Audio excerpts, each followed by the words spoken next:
후반 교회에서 선교사들을 보내줘야지 되잖아요. 선교 현장은 선교사님 보내달라고 그러고 후반 교회에서는 준비가 안 돼 있으면은 그것이 선교지의 일들을 다 채워주지 못하는데 우리 김재현 목사님께서 참 연구를 많이 하셨구나. 그리고 연구라는 것은 바로 목사님이 그 실버 미션에 대한 열정. 그렇게 다 모두 다 선교지에 가면 안 되겠더라고요. 김재현 목사님이 만약에 선교지에 갔었으면 실버 미션이 나왔겠습니까? 그러니까 하나님의 뜻인 것 같아요. 그러니까 목사님이 여기 계셨기 때문에 여기에 실버 미션 학교가 되고 여기에서 정말 800명, 뭐 1000명 앞으로 얼마나 많은 또 큰 영향력을 미치겠어요. 그래서 다시 한번 목사님께 진심으로 감사드립니다. 선교 현장에는 선교사들이 다 니드가 다 똑같습니다. 여러분, 선교 현장에 가장 필요한 것이 무엇이겠습니까? 물론 선교사들이 다 헌금이 필요하겠습니다. 그리고 선교사들이 또 기도가 필요합니다. 그런데 달려와서 같이 이 싸움을 할 동력자가 필요한데요. 점점 선교사들은 줄어들고 있고 한국에서 지금 선교사들이 나간 숫자들이 이 신학생들이 줄고 선교사도 줄고 있습니다. 그리고 선교 현장에 있는 선교사님들도 현장을 많이 여러 가지 이유로 해서 떠나고 있다가 이번에 이 코로나 이 코비드 사태로 말미암아 완전히 선교 현장이 이제 다 지축이 흔들리고 있어요. 그러니까는 사명이 있어도 있을 수 없는 그런 상황이 되어버렸어요. 왜 꽃? 제가 이번에 와서 꽃을 몇 번이나 이렇게 달아주셨는지 너무 감사해요. 몇십 년 만에 꽃을 이렇게 달다 보니까 마치 새 신랑이 된 것 같아요. 감사합니다. 그래서 이번에 할렐루야 대회 때 부자컨정이 강사로 초청을 받았어요. 제가 뭐 이야기를 드렸지만 교육자 협의회 회장 되시는 무석호 목사님이 전에 한번 청신에 제가 가서 그분이 경험했을 때 한두 번 가서 설교하고 또 플래서 디민할 때 한번 그 집에 가서 식사를 한번 하고 크게 이렇게 만난 적이 없어요. 그리고 연락이 안 되다가 우리 우연히 4월 15일이에요. 제가 카톡이니까 4월 15일 날 카톡이 연결됐어요. 그래서 선교사에서 이렇게 나누다가 한 2달 전쯤에 목사님 한번 뉴욕에 안 오시겠어요? 제가 이번에 교육자 협의회 회장이 됐는데 금요일 날 오셔서 목사님도 조금 모이는데 세미나 한번 하시고 주일날 연합으로 한번 모였는데 한번 설교해 주시면 좋겠습니다. 그래서 뭐 팬데믹 때문에 하지 못하고 답답하다가 또 제가 뉴욕은 10년 만에 오게 되니까 참 희한하게도 몇 개월 전부터 한번 뉴욕은 좀 가봐야 되겠다. 10년 동안 안 와봤는데 뉴욕이 어떻게 변했을까? 이런 궁금한 생각이 들었어요. 그런데 그렇게 오라고 그러니까 얼마나 반가워요. 그래서 그 자리에서 네 알겠습니다. 그랬더니 또 그러고서 지나다가 한 2주쯤 지났는데 제가 한국에서 어느 목사님이 카톡으로 뭐 이렇게 신문 기사 나온 걸 보내온 거예요. 거기 보니까는 이 뉴욕 할렐루야 복음화 대성에 주강사로 최초로 선교사를 선정하다. 파라과이 양창문 선교사. 그래갖고 제가 거기서 깜짝 놀랐어요. 그래갖고 인터넷을 통해서 다 할렐루야 성경을 찾아보니까 이게 보통 집회가 아니더라고요. 그래서 제가 그 순간서부터 팬데믹보다 더 힘든 시간을 지냈습니다.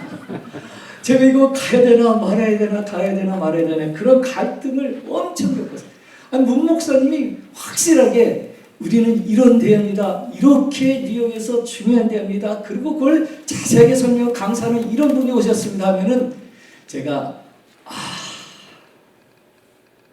기도해 보겠습니다. 그리고는 때가 아닌 것 같고 저는 아닌 것 같은데 이렇게 아주 정중하게 거절하실 확률이 99%였어요.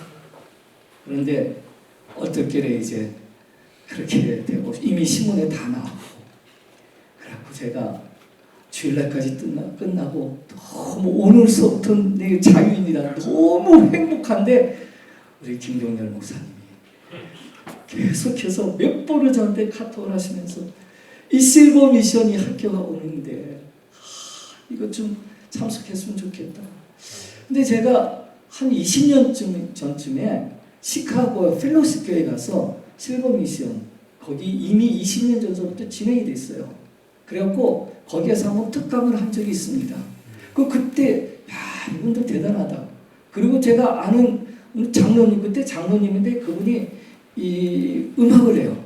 그리고 과테말라 가서 밴드단을 만들어갖고 해주고 하는데 이분이 아예 목사 돼갖고서 과테말라 가서 밴드단 만들고 아예 교회를 세우고 막 하는 거예요.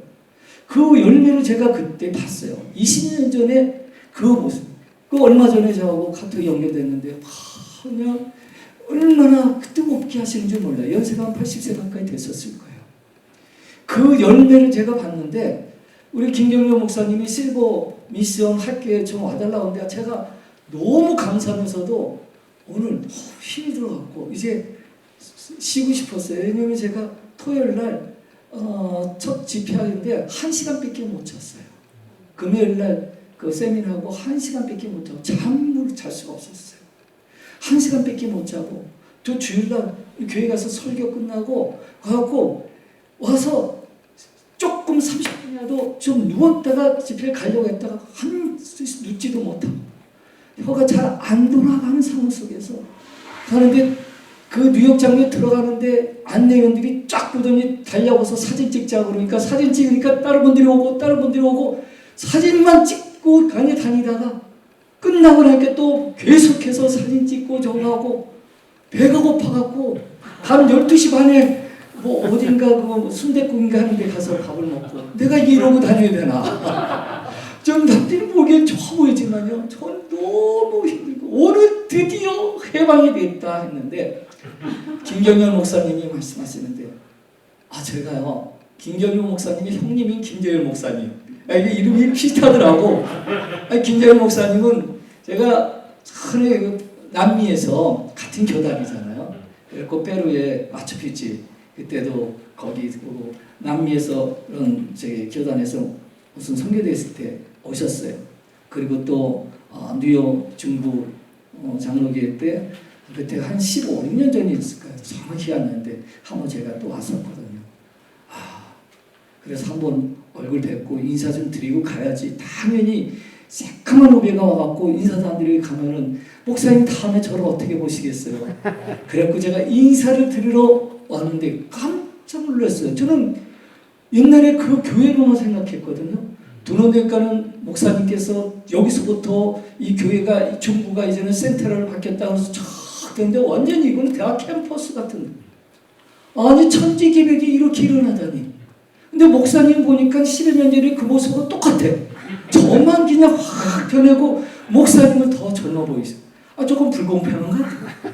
근데 오늘 강의 들으면서 저렇게 목사님이 실버 미션에 관심 갖고 준비하시니까 그러니까는 젊어야 돼. 실버 미션이 머리가 하얘갖고 있잖아요. 실버 미션 하자 그러면 나 저렇게 되기 싫어.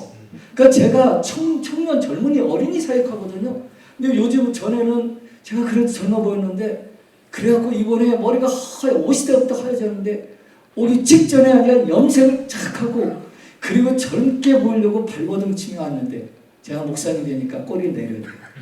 우리 목사님 참 제가 마음속에 그러면서 여기까지 오는 과정이 어땠을까? 그거는 눈물에 그 흐르는 눈물이 한강을 넘사고 미시시피 강을 대지 않으면 여기까지 올 수 없는 상황.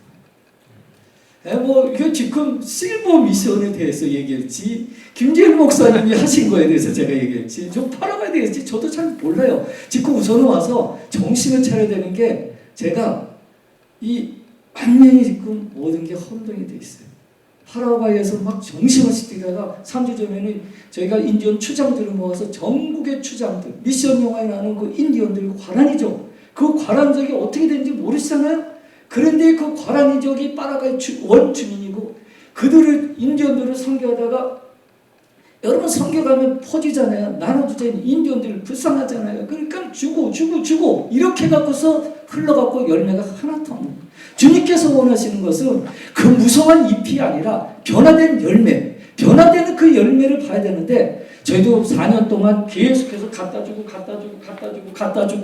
이렇게 하다 보니까 변화되지 않아요. 근데 제가 인디언 마을을 한번 갔더니 거기에 있잖아요. 트랙터가 있어요.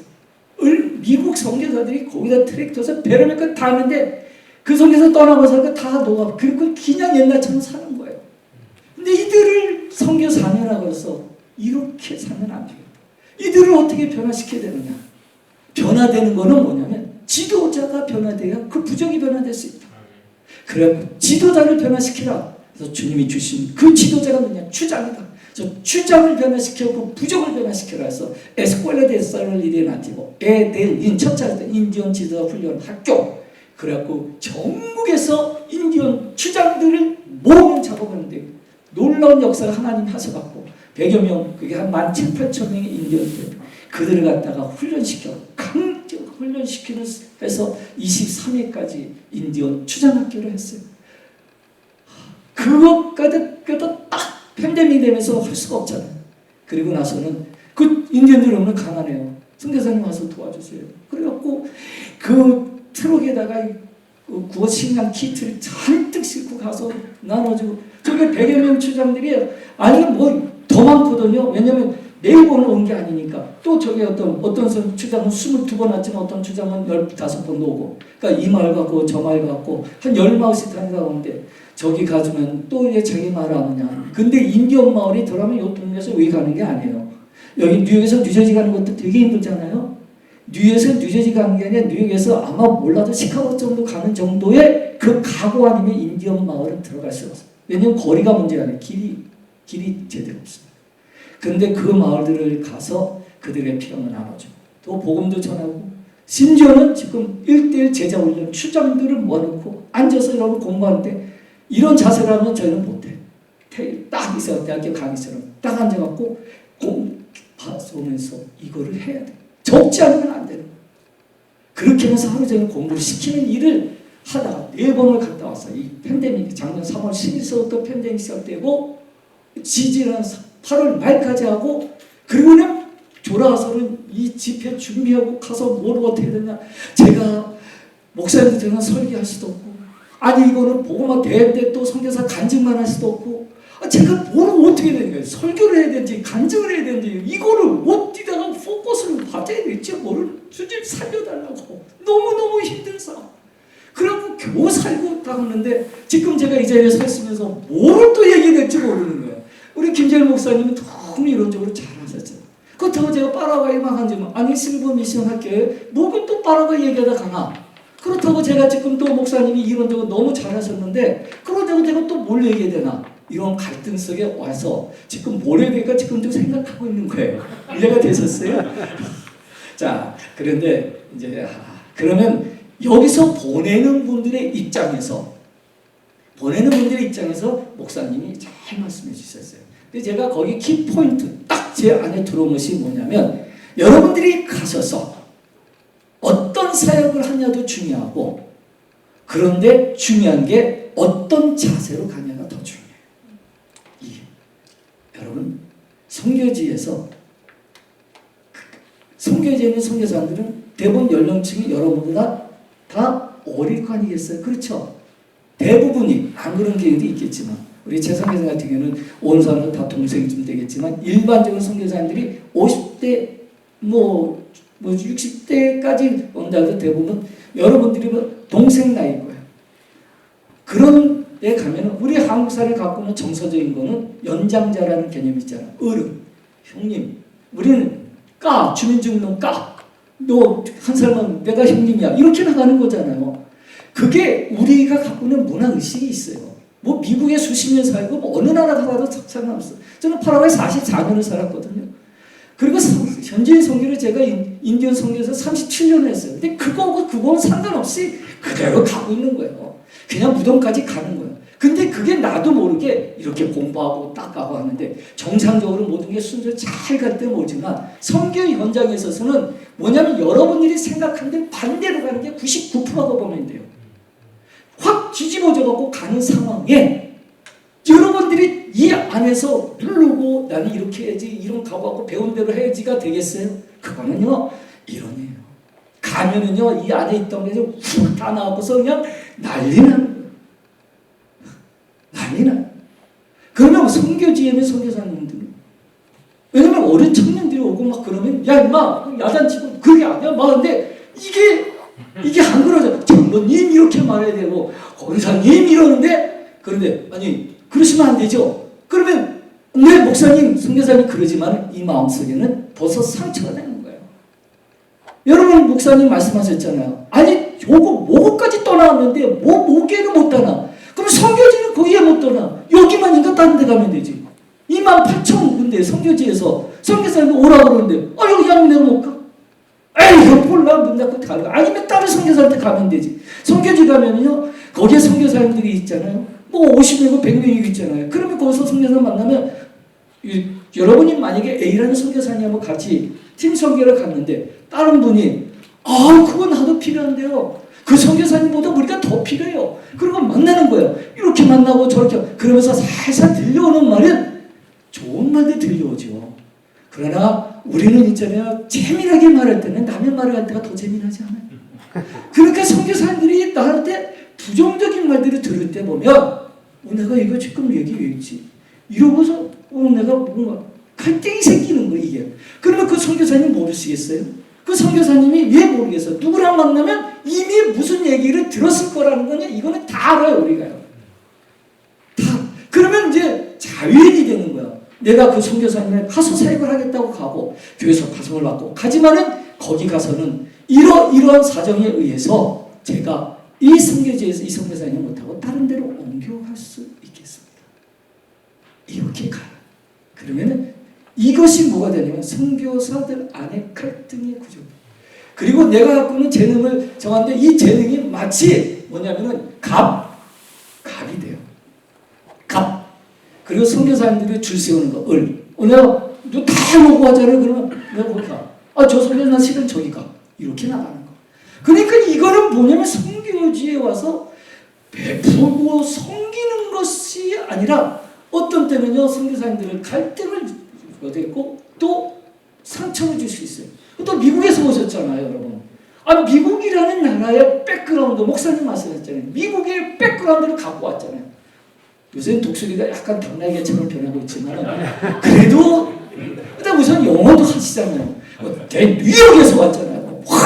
내 뉴욕 얘기하고 다니면 내가 뉴욕에 있을 때, 내가 미국에 있을 때, 내가 내 자녀들이 변호사고, 내 자녀들이 이렇게 하고, 의사고, 내 자녀들이 이렇게 하고, 이 말은 또 은근슬쩍 물어보지 않아도 살살 비쳐요. 제가 지금 여기 갖고 얼마나, 내 아들이 뭐 물어보지 않는데 의사고, 저 변호사인데 말이야, 지금, 아니냐, 얼마나 많은 거야. 누가 물어봤나? 그리고 선교지 가서 그 얘기하는 거야. 그러면 가뜩이나 힘들어갖고 지금, 겨우겨우 그냥 버티고 있는데 이거 내가 여기에 왜 이러고 있어? 나도 갈 거야. 그리고 나도 좀 데려가 달라. 이렇게 그러니까요 우리가 이거 예수님이 저 인커네이션 한다는 것이 얼마나 어렵다는 거 선교사님들이 제일 먼저 뭐냐면 인커네이션 해야 돼요. 제가 오늘 이거 이렇게 얘기하면 또 여러분들 이게 저 선교사가 옆에서 이 썰건 미술을 이렇게 막 인커레이지 해주고 가야 되는데 이거 갖고 왜 저렇게 하면 다음 수업도 부르지 말라 각오하고 제가 얘기하는 거야. 근데 누군가가 좀 얘기해야지. 저는 상관없어요. 여러분, 저는 뭐 이미 그걸 초월해서 하도 많이 여기에 필요한 상황, 자세, 재능보다 자세예요. 여러분들이 의사예요? 뭐 약사예요? 아니면 침실 한의사예요? 아니면 영어를 잘 가르쳐 있어요? 컴퓨터 잘해요? 저는요 선교지에서 가장 중요한 건 자세예요. 저는 청년들 있잖아, 일찍무새들. 그래갖고서 선교지에 저갈 때 되게 너 영어할지 할 때 가서 그 학교, 저희도 학교를 하고 있습니다. 미션 스쿨, 세인트 폴 스쿨을 하고 있어요. 그래갖고 그 재작년에 30주년이었고 그동안에 유치원서부터 고등학교까지 해갖고 14회 졸업생을 했어요. 그리고 148명이 졸업을 했어요. 아니요. 248명, 249명 그동안에. 그러니까 뭐가 안 필요했어요? 영어 선생님이 필요하죠. 컴퓨터 선생님이 필요하죠. 유치원 선생님이 필요하죠. 이것저것 안 필요했어요. 저는 절대로 그런 얘기 안 해요. 영어 선생님이 필요하다는 얘기하지 않습니다. 컴퓨터 선생님이 필요하다는 얘기 않습니다. 그 젊은 아이들 있잖아요. 나 어느 대학에서 영어 선생님이 필요한데 나는 갈까요 말까 그래서 가지 마 그랬어요. 네가 여기서 영어 가르쳐갖고 그 돈을 갖고 거기다 보내는 게 훨씬 낫다. 왜 그런지 아세요? 영어만 갖고 있잖아요. 교육이 안 돼요. 만약에 저는 스페니쉬를 하면서 영어를 가르쳐야 되는데 스페니쉬 하나도 못해. 물론 영어를 잘하는 수준이 될 때는 괜찮잖아요. 그런데 이건 내가 영어를 하고서 가서 영어를 가르친다다 보면 헷갈리게 되는 수가 있다는 거예요. 그러니까 네가 어떤 자세로 가야 되냐. 내가 영어를 가르치러 간다. 컴퓨터를 하자. 그거를 가르치러 가는 것이 아니라 너는 가서 섬기러 간다. 영어를 가르치는 게 아니라 내가 영어를 통해서 그들을 섬기러 간다. 가르치러 가는 사람하고 가르치러 가죠. 예수님이 이 땅에 와서 가르치러 우리가 생각해서 와 너무나 멋있는 말씀이야라고 하는 것이 아니라는 거예요. 그러니까는 제가 청년들을 이렇게 저는 청년들을 선교지에 갈 때 이거 필요하다 저희 사역을 쭉 얘기하고서 도전해줘갖고 한 명도 제가 도전 주지 않았어요. 그런데 저희가 팀 선교하면서 있잖아요. 지난 93년에 제가 천막 치고 하면서부터 지금까지 60여 명이 저희 왔어요. 미국에서 절반 정도 1.5살. 보통 오면 한두 달이 아니고 6개월 1년짜리는 아니에요. 보통 3년씩 와요. 여러분 미국의 1.5세들이 3년을 헌신하는 건요. 뒤집어지는 일이에요. 그런데 더 뒤집어지는 건 부모님이 뒤집어져요. 장로님 자기 자녀들 권사님 갈 때 남의 자녀 갈 때는 할렐루야하고 헌금도 보내주고 와 이렇게 자기 자녀 갈 때 무슨 소리냐 난리가 나는 거예요. 그래갖고 있잖아요. 선교 헌신하고서 제일 힘든 게 뭔지 아세요? 자기 교회 자기 부모님이 다 잘 믿는 중인데 그때만은요 그거를 다 하죠. 그리고 애들이 정체성이 혼란. 내가 그동안 배운 게 뭔가? 교회에서 부모님이 선교를 위해서 선교한다고 헌금한다는데 자기 자녀가 갈 때는요 그걸 갖다가 흔쾌히 가라고 하는 부모가 얼마나 있겠느냐. 그리고 교회가 이렇게 산타나교처럼 일꾼도 많고 목사님이 선교 헌신됐고 할지 모르지만 대다수의 교회는요 청년도 좀 헌신된 일꾼 한두 명이 얼마나 귀해요. 그 청년이 최소 5명이 5개의 사역을 하는 게 아니라 그런 저희들은요 7, 8개까지 하는데 선교지로 가겠다는 목사님이 가라 그러겠어요? 그러니까요 막히는 게 다들 거꾸로 됐어요 지금. 그래서 얘들이 혼동이 일어나는 거예요. 그동안 내가 배웠던 게 뭐냐는 거예요. 선교에 대한 도전을 받았는데 가려고 하니까는요 막히는 것들을 보는 거예요. 그거를 뚫고 온 아이들이 60여 명이에요. 그래갖고서 있잖아요 저희 선교사하고 난리가 나는 거예요. 애들이 선교 현장에서 미쳐야 되는 거예요. 제작순 갖고 이거만 갖고 돌아갈 수 없는 거예요. 와갖고 미쳐버려야 돼요. 왜냐면 그렇지 않으면 그 차도 못 견디니까. 미국에서 이 좋은 환경 속에서 그리고 뭐 적당히 사는 게 아니라 어떤 집에 가면 잘 사는 아이들이에요. 와 너무너무 잘 사는 아이들이 자녀들이 와갖고 거기서 있잖아요. 너무너무 힘든 환경 속에서 그 살 때 그때 자기 자신을 깨지기 시작해요. 돌아와서는요 부모한테만 새벽 기도 끝나고 설렁탕 집에 갔어요. 장모 설렁탕 이 NSA 플러튼 쪽에 있거든요. 끝나고 나서 장모 설렁탕을 했다는데 이 딸이 보통은 설렁탕 2그릇 시키잖아요. 엄마하고 딸하고. 근데 이 딸이 엄마 하나만 시켜. 둘이 나눠 먹자. 예. 요거 한 그릇이면 선교지에서 얼마나 많은 애들이 먹을 수 있는데 우리가 이거 먹다가 남길 필요가 뭐가 있냐. 우리가 6.25 때 부모님이 자녀들한테 얘기한 거를 이제는 자녀들이 야 창피해 어떻게 이거 갖고 둘이서 먹고 하나 시키냐. 이게 반대로 되는 거예요. 그러니까는 우리가 갖고 있는 개념을 그대로 갖고 선교지 가서 내가 있는 건 주고 내가 하는 거 갖고 이렇게 가는 것은 인커네이션이 안 되는 거예요. 그러다 보니까 뭐든 혼동이 일어나. 그래서 내 기준에 맞추고 내 저기에 맞춰서 갈 수 있다는 거예요. 죄송해요. 내가 지금 여기에 이 맥락하고 맞는지 안 맞는지 모르겠는데 저는 선교 현장에서 이걸 보는 거예요. 너무나 귀한 분들이 많으세요. 그런데 그분들이 선장을 잘 이해를 못할 때 자기 나름대로 보는 관점을 할 때는요 혼동이 팀 선교하고 젊은이들. 그래갖고 한 명은 단기 선교로 대학 다니다가 왔어요.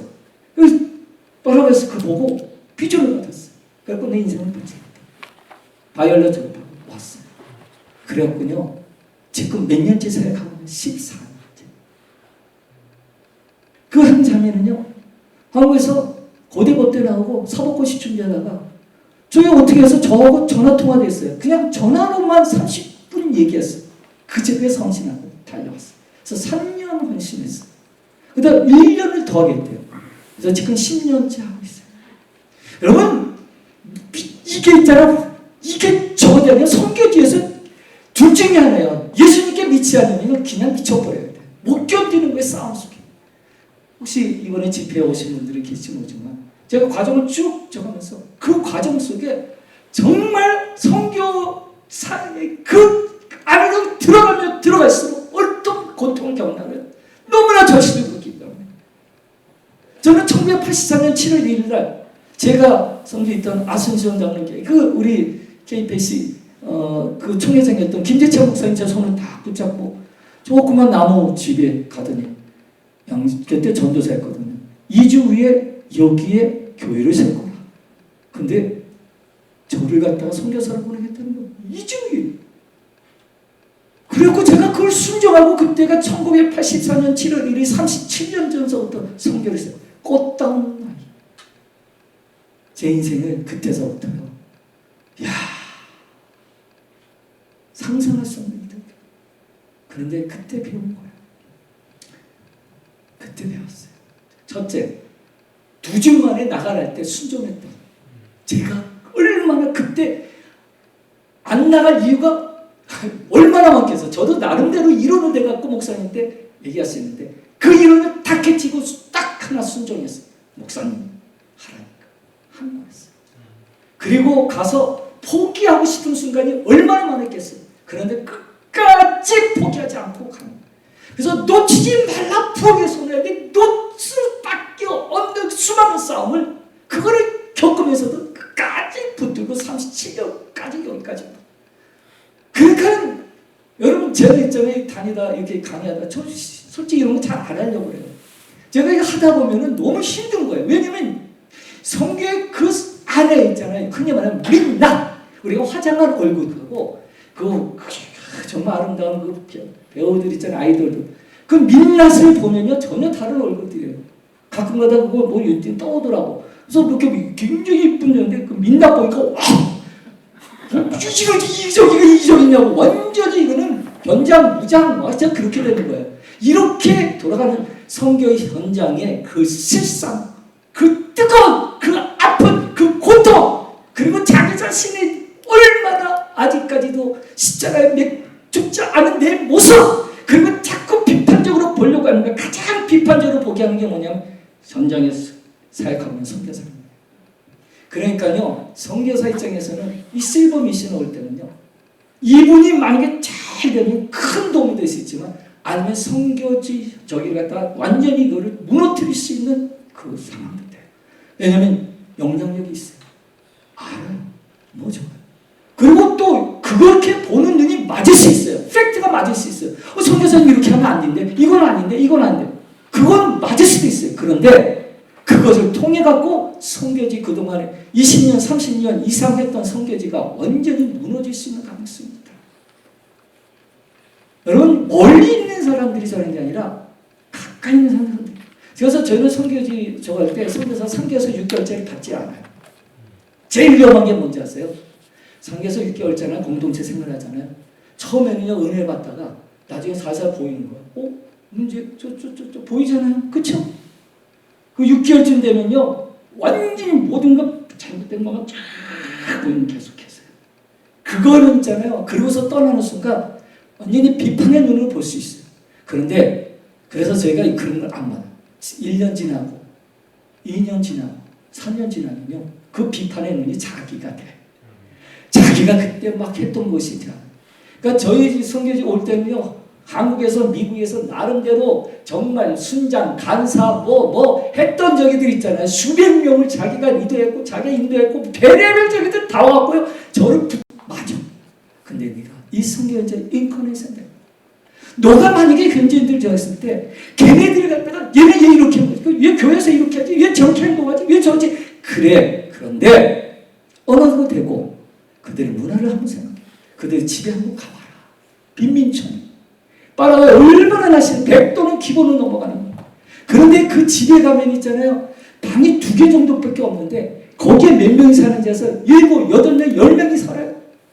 그리고 더우니까 이제는 반바지 입거나 그냥 거의 입지 않고 살아요. 그러니까 무슨 일이 벌어지겠나 생각해 보세요. 그리고 대부분 있잖아요. 가정이 아버지가 다 달라. 그러니까 아버지가 다르고 자기 친아버지하고 사는 게 거의 없어. 아버지인데 그 자녀, 그 애들의 아버지들이 거의 다 달라. 형제들. 이 엄마하고는 같고. 그러다 보니까 일어나는 별의별 상황들이 그때 우리는 정상적인 부모의 사랑과 이걸 받고 그러면서 그냥 모든 거 받고 하는데 교회에서 볼 때는 그럴싸해 보이거든요. 그러니까 그거를 갖다가 그런 정죄 있는 거 어째 저럴 수 있고 교회 와서 이렇게 하고 교사들 이렇게 하고 하는 자들 너무 마음이 아픈 거예요. 우리가 그걸 하러 온 거 아니잖아요. 우리는 그들을 품에 안고 그럼에도 불구하고 나가야 되는데 나도 모르는 사이에 자꾸 그런 식으로 될 수 있다는 거예요. 그러니까 제가 이 현장에서 보면서요. 많이 배우고 온 분이 이론은 있잖아요. 여러분 아메리칸 드림에서 이렇게 오잖아요. 옛날에 40년 전 50년 전에 한국에서 미국에서 한 10년 살았다 그러면 와 완전히 미국 사람 다 되네. 영어로 막 유창하게 하겠네.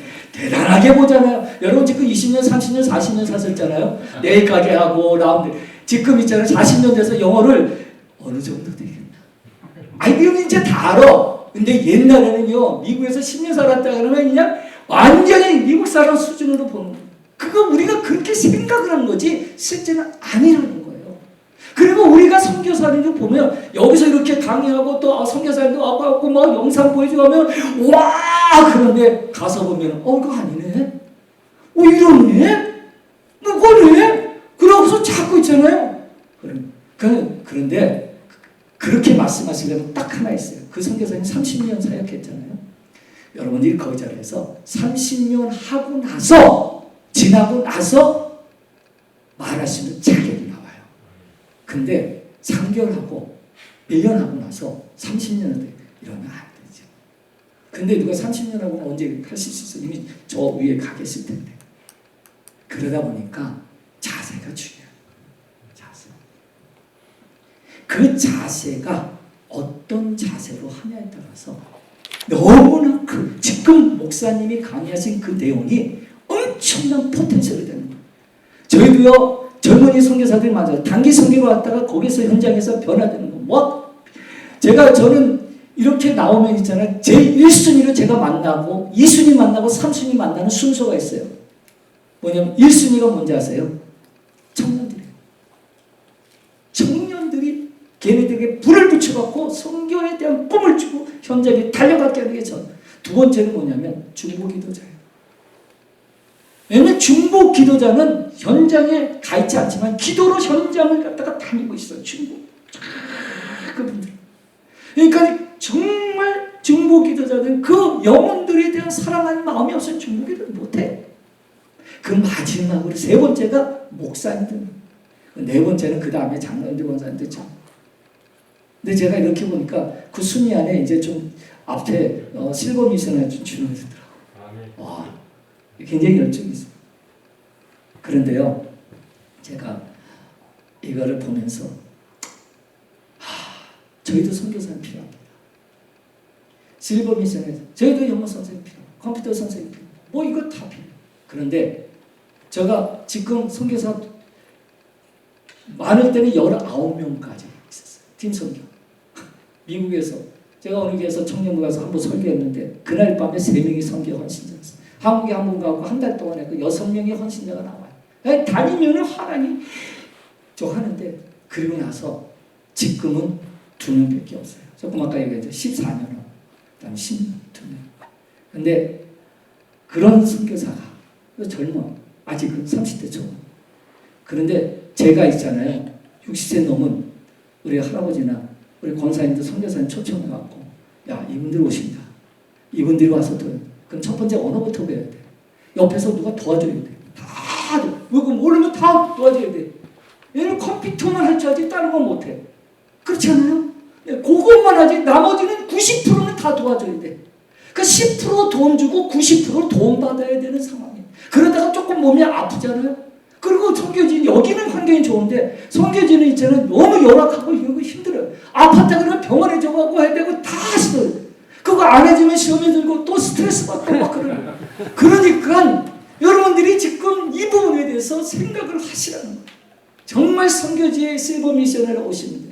젊은 선교사, 저같이 나이가 그래도 있는 목사한테는 그래도 리스펙트 할지 모르지만 젊은 종들한테는 완전히 불러갖고 했잖아요. 그러면 자기가 떠나겠다. 떠나겠다. 전에 한 번 선교사 한 분 왔어요. 몇 개월만 있다 한다. 그래갖고 우리 선교사가 그럼 오셨는데 덩치도 좋고 와 완전히 있잖아요. 이쪽. 그래서 여기 좀 저희가 선교 물품 이런 거 같은데 정리 좀 해달라 했더니 이틀 하더니 보따리 싸고 가신 거예요. 내가 이거 알았어? 이거요. 그래갖고 야 다음 수업부터 선교사 절대 있잖아요. 선교사님 반드시 우리는 떠나겠습니다. 우리는 떠나겠다는 거예요. 왜냐면 이거 우리가 여기 선교를 왔지 모시러 온 게 아니에요 이게. 여러분 생각을 해보세요. 입장을 바꿔갖고 젊은이에서 얘네들이 집에서도 자기 부모도 좋아하는데 선교지 와서 그렇게 하는데 또 이모도 와서 목사님 제가 시키는 것도 어떤 때는 못해요. 딱 이러는데 만약에 저한테 못해요. 이게 무슨 선교사 이렇게 됐어요. 본인 선교사면 또 너는 10년 했는데 왜 그러냐 이렇게 될 수 있어요. 자기도 모르게 나와요. 그러니까는 자세해요. 그리고 보는 것에서 절대로 말하지 말아야 될 것 중 하나가 맞는 말인데도 불구하고 비평은 하지 말아야 돼요. 돌아와서 잠깐 와갖고 선교지 어떻습니까? 할 때 교회에서 가니까 그러냐 실망했네. 99%가 실망할 수밖에 없어요. 그렇지 않겠어요? 그러면은 우리가 배웠던 모든 것을 헷갈릴 수 있어요. 그러면 좀 독자적으로 할 수 있잖아요. 독자적으로 하는 건 선교지가 또 문제가 생기는 거예요. 그래서 이거를 할 때 제가 볼 때는 제일 중요한 게 주님의 마음을 푸는 거예요. 주님의 마음. 인커네이션. 정말 주님께서 저 하늘 보좌를 버리시고 이 땅에 오셔갖고 정말 인간의 모습으로서 죽기까지 주님 복종하는 그 마음의 자세가 그것이 될 때 나머지 부분들이 그 베이스에서 열매를 맺을 수가 있어요. 그러니까 여러분들이 지금 이제 하면서 그러니까 근본으로 십자가로 돌아가는 거죠. 그리고 누구든지 가까이 있으면 있을수록 실망하고 실족밖에 할 수 없는 우리의 연약함이 있어요. 예수님 외에는 다 그래요. 그러니까는 뭐냐면 여러분들이 어떤 자세로 가야 되냐. 물론 따로 살지만은 일하다 보면요. 저도 이렇게 지금 다니다 보니까 목사인데 뭐고 막 하는데 짧은 시간에 저를 많이 보잖아. 와, 참 좋은 것도 보이지만 다 보이는 거야. 저렇게 말하지 않는데. 저는 아닌데. 제 안에 이해하는데. 그런데 이해를 해요. 그리고 얼마나 힘들면 그럴까. 이민 목회가 얼마나 힘들까. 목사님 그랬잖아요. 뉴욕이 전체가 내 교구라고. 비전이 너무 놀라운데 한편은 그 상처가 너무 많은 거야. 돌고 돌아가고 저러니까. 그 이민 목회를 하겠어. 선교의 현장 이민 목회보다 못하지 않아요. 더 어려워. 거기에다 문화까지 넘었고 언어까지 돼야 되고 그리고 도와줘야 돼. 끊임없이 도와줘야 되고 그리고 배신은 있잖아요. 기본으로 깔아야 돼요. 배신. 많이 도와준 사람이 있으면 많이 도움을 받은 사람이 있으면 가장 아프게 해요. 완전히 그 사람이 있잖아요. 모든 걸 쏟아부었고 그 사람이 가장 깊이 아프게 해요. 저도 그 상처를 너무너무 받았어요. 그러다 보니까는요, 선교지에서도 힘들 거예요. 버팅기는 그냥 그 자리에 있는 것 자체, 호흡하고 그들을 바라보고 있다는 것 자체에서도 입에서 막 욕이 나와도 있잖아요. 또 제가 어느 선교사님, 제가 인디언 소개하기 전에는요, 그 선교사님 그때만 때 인디언 인디언 와서 그 추장하고 사역했는데 추장이 목사님을 갖고 노는 거예요. 이렇게. 만약에 추장이 나가려면 선교사님 나가야 되거든. 거기다 엄청나게 뭘 했는데 추장이 날마다 목사님 이거 내놔라 저거 하라고 저거 하는데 그러니까 나중에 제 대화하는데 그 추장이 그 새끼 막 그새 그놈 건데 목사를 만들어내는데 그놈 새끼 막 그러는 거예요. 그 결국은 떠났어 다른 데로. 내가 실망 엄청 했어요. 어찌 그럴 수 있냐. 자기가 전도하고 그 다음에 목사까지 만들었는데도 불구하고 막 그냥 견디지 못할 거예요. 근데 지나보니까요. 아 그거가 그냥 과정이야.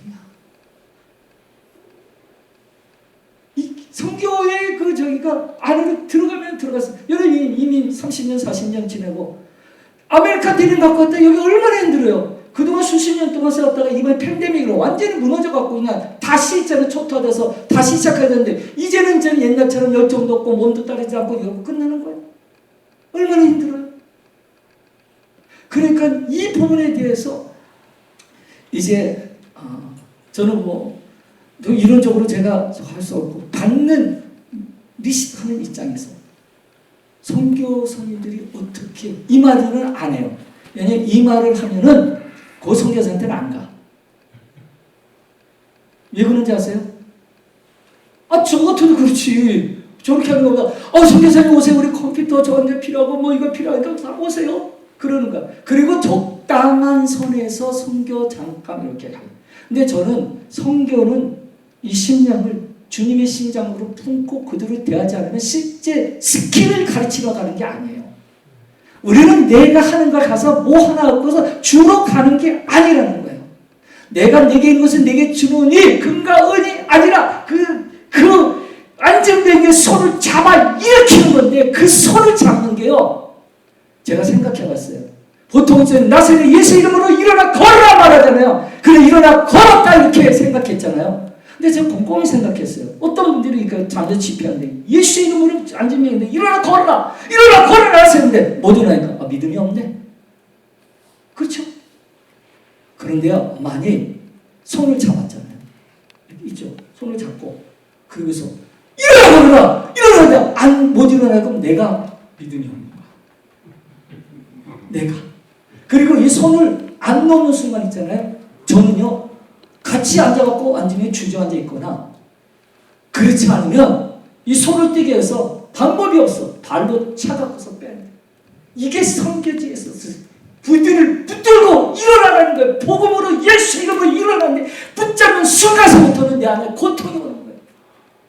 예수님이 무님 십자가에서 우리를 살리시기 위해서 그 못 잡는 손으로 우리를 붙잡아서 일으켰는데 왜 우리는 그냥 갖고서 컴퓨터 가르치고 이거 가르치는 손으로 가르치다가 오면 그들을 일으키는 게 아니라는 거예요.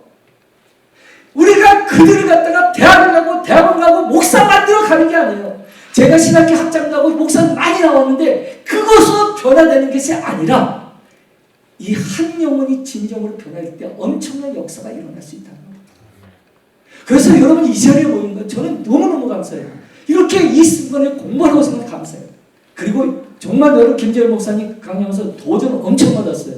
제가 많이 이제 저도 실버 선교사 나가고 싶습니다. 저도 이제 실버가 됐지만 그때 선교 현장에서 제가 있으니까 받는 저는 20대서부터 26살부터 선교를 시작해서 지금까지 달려왔잖아요. 그러면서 보면서 제가 나이가 드니까 자꾸 몸이 이렇게 라떼 그렇게 있잖아요. 커피 라떼는 이랬는데 요즘 젊은 전도사들은 말도 안 돼. 어때 이거 이래 버전 먹고 이거 정말 힘들어. 그러다 보니까 있잖아요. 근데 다 라떼가 오시는 거 아니에요. 다 라떼가 와갖고서 얘기하는데 이게 저는 그래서 이거 리셋을 할 때 컴퓨터 있잖아요. 다시 리셋을 갖고 따와야 돼요. 다시 이것을 전체 그리고 이 심장을 또 주님의 심장을 바꿔. 그리고 여러분들이 지금 이 공부하는 게 너무너무 중요한 거예요. 근데 여러분들이 이것을 하면서 선교지를 딱 닿는 순간서부터는 이 공부한 거가 실제로 적용하는 데 있어서 얼마나 어렵다는 거예요. 세상에서 제일 먼 여행이 어딘지 아세요?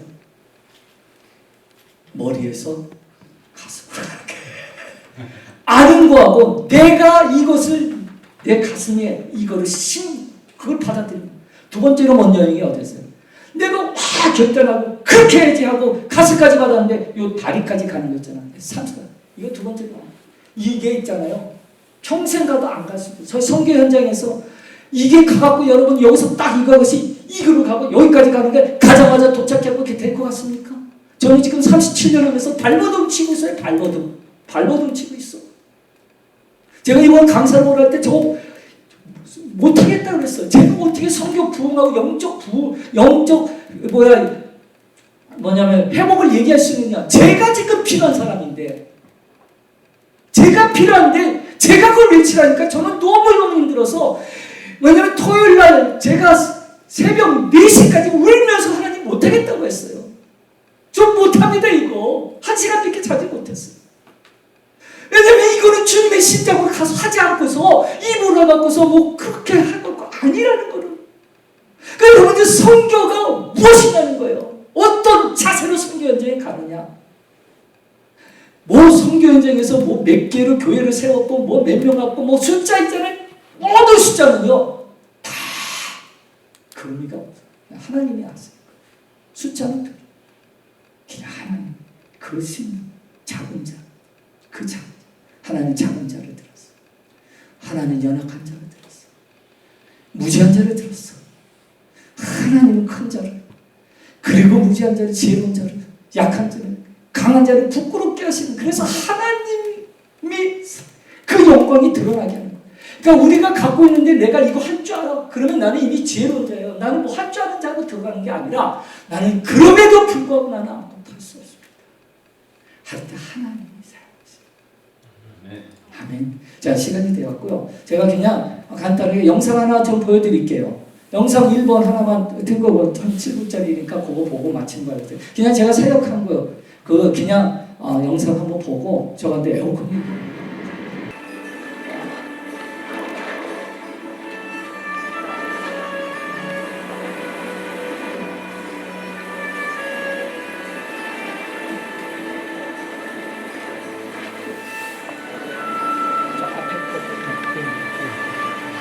파라과이는 인구가 6만 명 되지 않고 남미에서도 선교사를 받는 나라예요. 그러니까 브라질, 아르헨티나, 칠레 그런 곳에서 파라과이로 선교사를 보냅니다. 그러니까 파라과이는 500년이 넘는 그 역사에 뭐 선한 것이 나온 것이 없어요. 파라과이에서 뭐 새로운 것이 이루어진 것이 하나도 없습니다. 마치 나사렛에서 무슨 선한 것이 나오겠냐라고 얘기한 것처럼 파라과이는 그런 나사렛같이 영적으로 황무하고 황폐하고 그리고 아주 가난한 나라입니다. 아주 가난한 나라예요. 산업도 없고 부정부패하고 어려운 나라인데 하나님께서 나사렛 예수의 이름 앞에 하늘에 있는 자들과 땅에 있는 자들과 땅 아래에 있는 자들이 무릎 꿇게 한 것처럼 그 파라과이를 통해서 나사렛 같은 연약한 파라과이를 통해서 또 이 중남미를 변화시키는 이러한 하나님의 놀라운 비전이 있다는 것을 깨닫게 되었습니다. 그럼 파라과이를 먼저 변화시켜야 되는데 이 파라과이를 변화시키기 위해서 어린이들 먼저 변화시키자. 이 어린이들 미래의 지도자예요. 미래를 바꿀 수 있는 그런 사람들을 이제 훈련시키자. 그래서 10년이고 20년이고 변화된 얘네들 통해서 파라과이가 변화되고 변화된 600만의 파라과이 사람을 통해서 4억 3천만의 중남미를 변화시키는 이런 비전을 갖고 아리바 니니어스를 하게 되었습니다. 1만 명의 어린이들을 모으는 거였죠.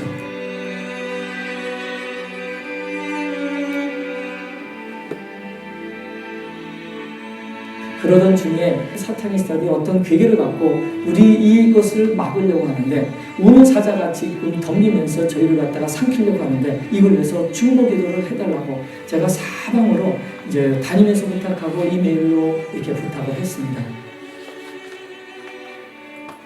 지난 11월 27일 날 주일 오전 11시 45분에 저희 주일학교 한 800명의 어린이가 왔는데 저희가 렌트한 차량 중에 하나가 집으로 가다가 그만 교통사고를 당했습니다. 총알처럼 달려와서 저희 어린이들 100여 명의 어린이를 실은 그 버스를 갖다가 부딪혔어요. 그 현장에서 2명의 어린이가 죽었습니다. 그리고 80명의 애들이 다쳐갖고 병원에 실려가고 그 중에 9명이 중환자실에서 꼬마 상태로 완전히 혼수 상태로 언제 깨어날지 모르는 그런 어려움을 겪게 되었어요. 이것은 사타니스트가 공격을 하면서 이걸 방해했는데 왜냐면 그 버스를 보니까 스티커가 큰 게 하나가 붙였는데 이 해골이 기타를 치고 있는 모습이었어요. 현지인들한테 물어보니까 이거는 에스피리트 데 무arte, 죽음의 신이라는 것이었습니다. 버스 뒤에 하단에 뭐라고 쓰면 자 예고 포르케 요라와, 내가 울부짖으면 기다리던 자가 드디어 왔다.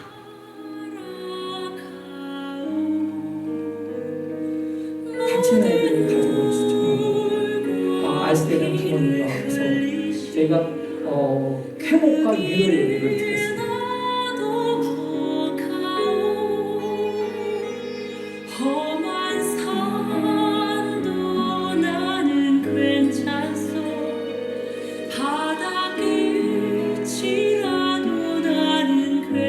그런데 이 두 명이 죽었는데, 알시베하고 돼지가 죽었는데, 얘네들의 피가 이게 헛된 피가 되지 않으려면, 순교자의 피가 되려면 저들이 그렇게 두려워하는 아리반 이녀를 행사를 해야 된다. 이런 거룩한 부담감이 제 마음에 와갖고 2월 11일 날 1만 명의 어린이들 모으는 그 아리반 이녀, 그 다친 아이들이 기부사동에서 기부스킨도 얘네들이 나서 처리하고, 그 다친 지역의 아이들이 오고, 그래서 1만 명의 애들이 모여서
embajadoras del reino de Dios.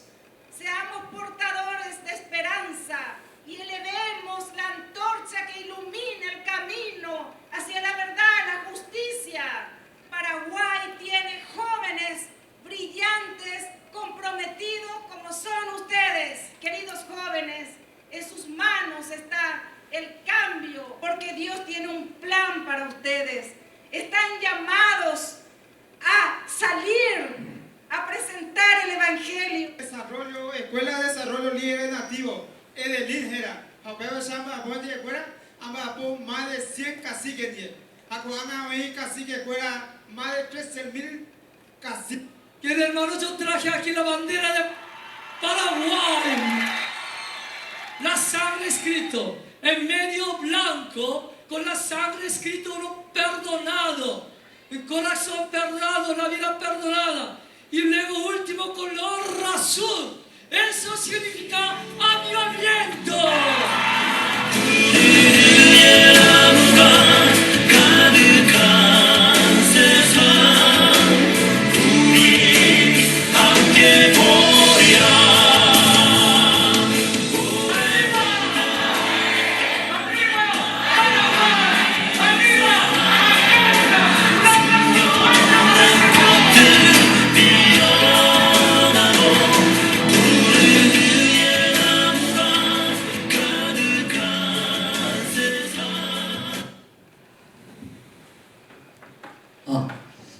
요 영상은 이번에 집회 첫째 날 때 보여준 거고요. 뭐 스토리를 잘 모르실 테니까 그냥 참고로 보시고, 딱 한 가지, 저 교통사고 나갔고 생명의 위험을 받고 저는 많은 어려움을 겪었어요. 근데 하나, 제가 거기 가서 뭘 가르치러 갔고 뭘 주러 갔고 했으면은 저때 못 넘어갔을 거예요. 그렇죠? 그런데 그들을 가르치러 간 게 아니라 그들을 정말 하나님의 그 마음, 그들이 정말 하나님을 사랑하게끔 하는 그 마음, 그거 하나가 저를 버티게 하는 거예요. 그리고 저게 집회가 계속하고 7번을 쭉 가면서 많은 일도 있었고, 별의별 일들을, 이번에 집회 때 이거는 살짝 얘기한 거고, 그 많은 것들을 겪으면서, 지금도 그렇게 겪으면서 갈 수 있는 거는, 왜냐면 그 마음을 가지려고 노력하는 거예요. 하루에도 수십 번을 내려놓고 싶고 떠나고 싶은 생각이 이해 안 들겠어요. 그런데도 해나가는 거, 딱 그 자세였어요. 그러니까 여기 저는 너무 오늘 도전을 받습니다. 여러분들이 이렇게 이민생활 얼마나 힘들어요. 근데 이렇게 늦게 오셔갖고 여기서 이거 배우시는 거, 선교 현장에 가서 섬기시려고 하잖아요. 어느 지역에 갔을 때 여러분 기억해 주세요. 여기서 배우는 걸 다 기반으로 하되, 딱 도착하는 것부터 어떤 마음으로 주님이 저 하늘 보좌에서 이 땅에 오셨을 때 하늘 보좌의 그걸 마음을 갖고 그대로 우리한테 가르치고 왜 그렇게 하냐고 하셨냐? 우리를 정말 어떤 마음으로 품었느냐?